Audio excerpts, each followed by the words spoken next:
I'm just gonna make a video if anybody has a car with this kind of engine or similar engine and you've had misfires and you can't figure out where they're coming from.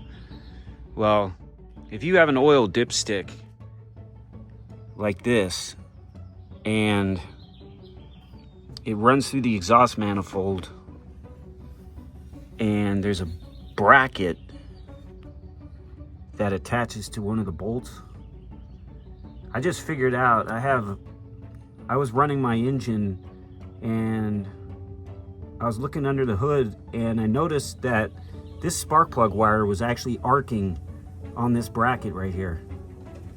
Once I put a piece of rubber hose around this spark plug wire, my misfires went away. I mean, the car was like driving like perfectly. So if anybody has this type of engine oil dipstick and you have misfires, suspect that this spark plug wire is arcing on this bracket right here.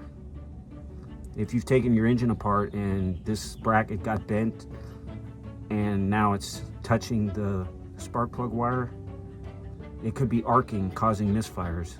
I just figured this out after several years of driving with a noticeable misfire.